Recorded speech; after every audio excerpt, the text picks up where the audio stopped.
Okay, so royalty income is kind of a special classification of income. What it is, it's a payment for the right to use intangible property. So it's something that's intangible. So if it's tangible property and you're using it, that would be rental, right? If it belongs to somebody else. But this is the right to use intangible property.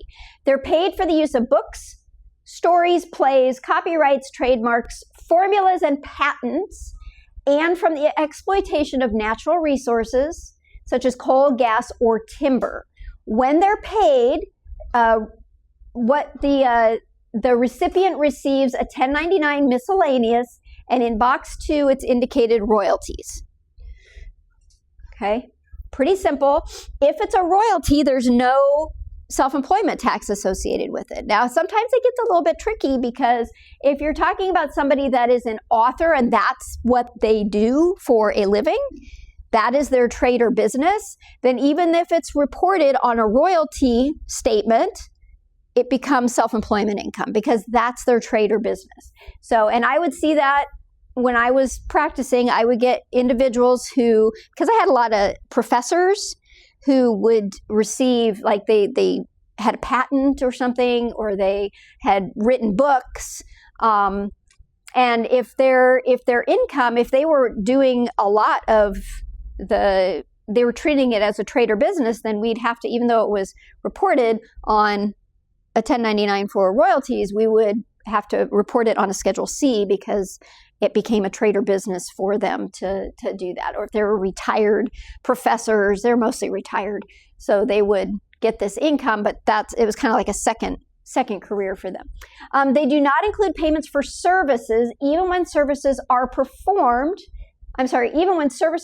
relate to royalty producing asset. Payments received for the transfer or sale of copyright or patent are not royalties, but are proceeds from the sale of a capital asset. So if they sell the patent or sell the copyright, that's a different type of income.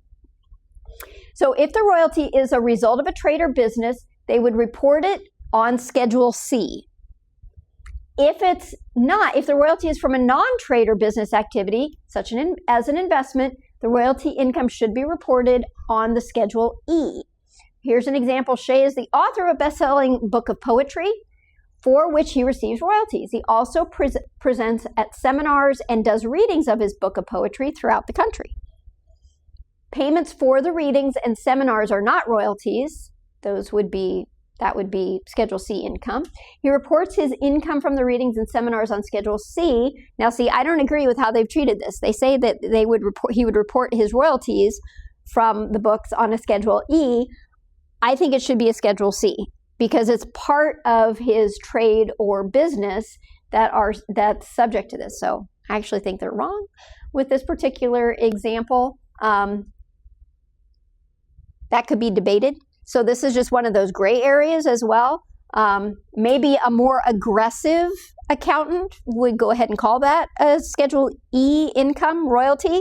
I'm more conservative, more risk averse, and so I would call that Schedule C.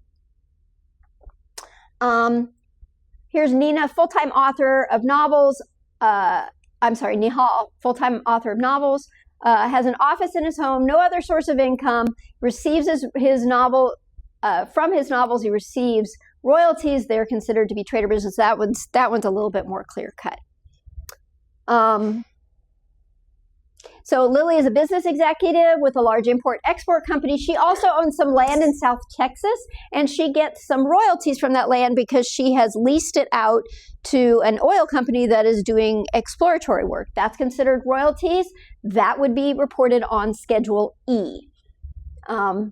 Whether royalties are reported on Schedule C or E, any ordinary and necessary expenses are allowed for deductions.